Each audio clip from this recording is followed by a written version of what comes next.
maybe because it seemed to have been organized on quite short notice, it did not go great. I'll show you what I mean. See if you can follow his logic here. When the Doge group got together and they went with the different agencies and they said that they need to try to target a certain amount of folks for employment, that was handed over to the agencies. So all the people that you've heard about being released from different agencies, that was on the agency itself. It had nothing to do with Doge. So let's remember that. And there's also a way to seek redress. If you think that there's somebody out there that should not have been terminated for employment, get a hold of the Doge folks directly or through us, and we'll help try to rectify that. Things keep getting worse for Donald Trump, and it's really hard for me not to smile and laugh and jump for joy when I say that, because it's not just hitting Trump, it is hitting MAGA, it is hitting Republicans in Congress, and it is also hitting the right-wing media, which is struggling to defend Donald Trump and kind of eating itself alive as some members of Fox propaganda outlet or any other right-wing outlet start to criticize Donald Trump. And they know he is performing so badly that not only are they criticizing him, but they're just cutting away from everything he does because they know he is digging his own grave. And we saw that today during an Oval Office presser with the Prime Minister of Ireland. When Donald Trump started attacking reporters and just melting down was an absolute disaster that we're going to get into. But before we do, if I could quickly ask you to leave a like on this video, and if you haven't already and you enjoy our channel, to hit that subscribe button. It goes a long way and it really does mean a lot to me. And before we get into those crazy attacks on reporters, we got to start on Donald Trump's attack on our neighbor to the north. Glad, because electricity, you shouldn't be playing with electricity. It affects people's lives. Actually their life. I mean, it can affect, depending on weather, it can affect their life. So we can't do that. And it doesn't make sense that our country allows electricity to be made in another country and sold into us. Who did that deal for the United States? Okay, I looked at that long ago, and I said that's not something that's very smart. I talked about this in a previous video, but the irony baked into Donald Trump's statement, oh, what a horrible thing to attack your ally, to attack your neighbor. They're cutting off our electricity that could hurt people, when he is the one who started this trade war, when he is the one, as Justin Trudeau has stated, actively trying to tank the Canadian economy and hurt Canadians, is just absolutely ridiculous. And by the way, that agreement that he was talking about, Donald Trump, son, yeah, it's almost like all the things he has done have backfired on him, are hurting our country. I saw a poll recently that said Vice President Harris would win 48-41 in Michigan if the election was held again today. How did you not know this was going to happen? We tried to warn you. It's absolutely crazy. Donald Trump continues to screw everyone over, and he's got his own explanation for what's actually happening. So we've had a lot of bad trade policies, and yet we're doing very well right now. But we're doing well because I won the election. If I didn't win the election, you would have had a very bad period. I think a lot of the stock market going down was because of a really bad 4 years that we had. When you look at inflation and all of the other problems wars and inflation and so many other problems. But what a ridiculous point to make. What a ridiculous claim. What a ridiculous accusation. And it's a question that I really think needs to be asked of Trump or Carolyn Levitt is, when does the Trump administration officially begin? Because we saw Lit say today, well, we're only about 50 days into it. Give us some time. Well, didn't Donald Trump claim back in November that the stock market was exploding so much that he wanted his term to start early, that the economy was doing so well? He wanted his term to start early. So which is it, the Donald Trump's presidency already began back when things were going well under Joe Biden, or has it not yet started? Now that Donald Trump has caused so much chaos, they can't really make up their mind, and they're really upset with anyone who tries to ask them about it. The markets Yes, you No, that's enough, Kelly. This second Donald Trump hears the word market, he's done. He doesn't want to talk about the stock market, which was the measure that he used to determine success in the previous administration because he was relying on Barack Obama's economy.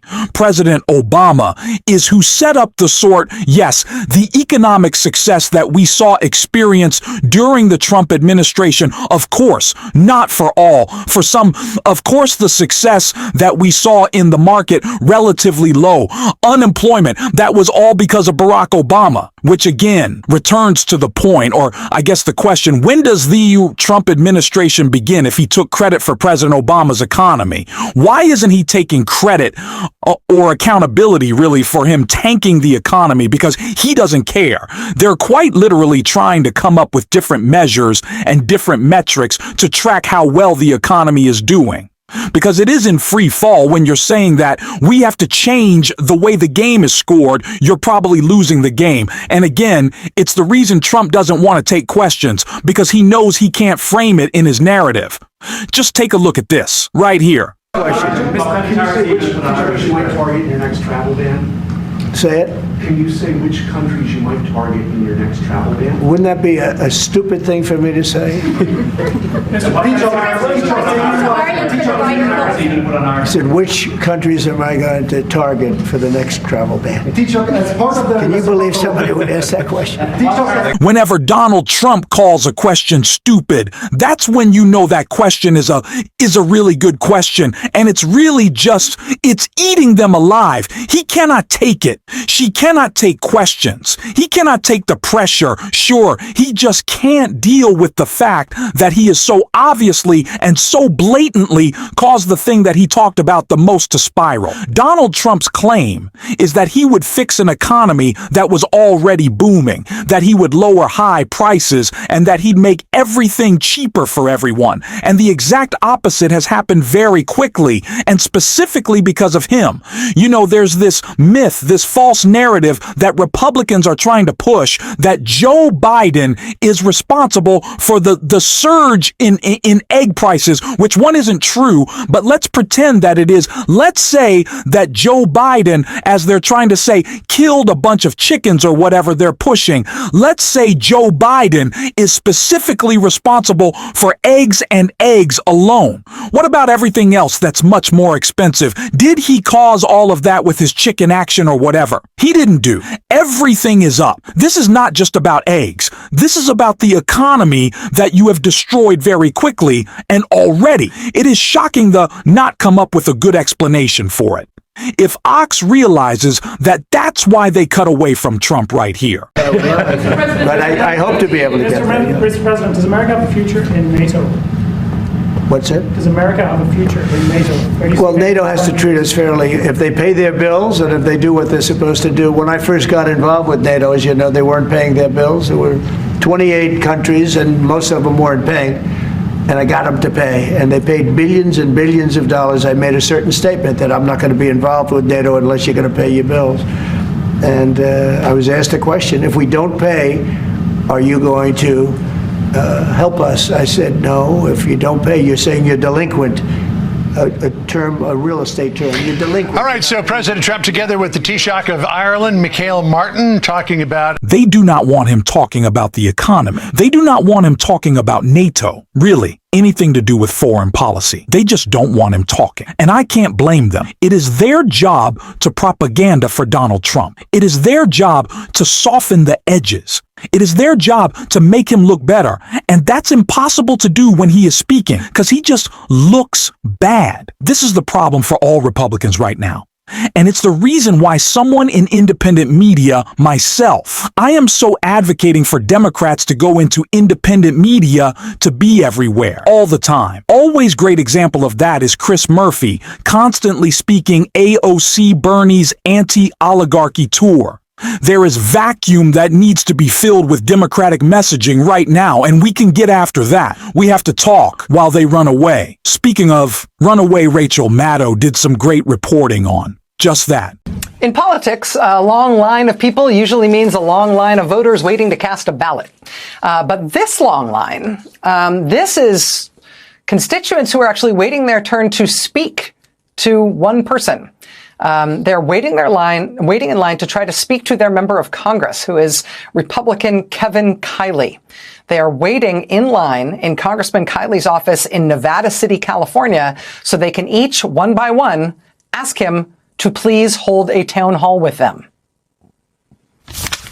We haven't seen him in person. We have so many things, so many issues. Of course, the economy, Social Security, the environment, veterans concerns, education, the Department of Education, the tariffs. ABC 10 asked Kiley if he plans to have a town hall anytime soon. He says because his district is so large, teletown halls have been more convenient for him and his constituents, and that one is in the works. So I think we have our next one scheduled pretty soon, within the next week or two, something like that. We'll do them with them once a month or something like that through the rest of this year. But Kiley's congressional website shows there are no scheduled upcoming teletown halls or in-person meetings. ABC 10 reached out to his office to get a comment regarding town hall meetings and a response to the criticism, but his spokesperson did not provide an update.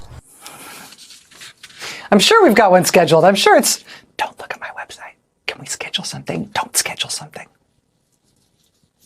With no official town hall on the schedule, the local Indivisible chapter plans to hold their own town hall for Congressman Kiley's constituents. They're going to do that on March 20th. Perhaps Congressman Kiley will teleport in or something. Meanwhile, check out what's happening in New Jersey. For several weeks now, people in the congressional district represented by Republican Congressman Tom Kean have been asking him to hold a town hall as well. So far, no joy, but somebody's going to fill that vacuum. Now that the Democratic former congressman who used to hold that seat, who lost that seat to Tom Kean in 2022, he says he's ready to go and he'll do it. Former Democratic Congressman Tom Malinowski has now announced that he will hold an in-person town hall in his very competitive former district on Thursday night this week, because the Republican who represents that district now is apparently too afraid to do it. Consider also what's going on in Wisconsin. Republican Congressman Derek Van Orden has been refusing to hold a town hall with his constituents as well. This weekend, Democratic Congressman Mark Pocan, who represents a neighboring district, he stepped in to hold one this weekend, essentially to take in the slack. Congressman Pocan arranged to hold the town hall that he had this weekend way over in the corner of his district, about as close as he could get to the neighboring Republican district that's represented by Derek Van Orden. He invited Congressman Van Orden to show up. The congressman did not, but his constituents did. Karen and Mark Essex live in Van Orden's district and say that they're upset at the representative for not being transparent with them. He doesn't do any town halls, and very disappointed in that. He's not listening to us. He's not representing us. He didn't show up, and he's unwilling to talk about the basic issues that we have. The local news station WKOW wrote up the event like this, quote, "In a town with just over 1,000 residents, hundreds of people packed the Village of Belmont's community building Saturday. The building was filled to capacity, with people even waiting outside and peeking through the windows to hear Congressman Mark Pocan." Congressman Pocan may have inspired more than a huge turnout in that corner of his district. Today, the Democrat who narrowly lost to Republican Congressman Derek Van Orden, today she announced that she's going to go up against him again this November. Rebecca Cook is her name. As Congressman Mark Pocan put it this morning, quote, "I think Derek Van Orden's morning just got bad." Now, of course, Republicans are running scared. They want to escape their constituents, but the important thing's happening. It's maybe a little vague. You're going to see where I'm going with this. There's still important stuff happening at the local level. And one example that I really want to bring up is how Elon Musk is attacking our country, of course, all over the place. But very locally, he is trying to buy the most important Supreme Court race right now in the country in Wisconsin, trying to install an extremist Republican instead of someone who will protect the rights of the people in W.I. Joe's son, Susan Crawford. Because he knows that they're losing support all over the country. So this is kind of a last-ditch effort to try to help Republicans before things really start to collapse. And we have to make sure we're fighting back against this. So linked below, I will put a Lots of links for you to be able to support Susan. It goes a long way. This is an important race, and we need your support. I'm actually going to be talking to the chair of the Democratic Party in Wisconsin, Ben Wickler, later this week. So look forward to that. But please give her your support. It is incredibly important. And also, you can support this show as well by hitting that subscribe button, by leaving a like on this video, and if you stuck around in the end, you drop a blue heart in the comments. Until next time, I'll see you soon.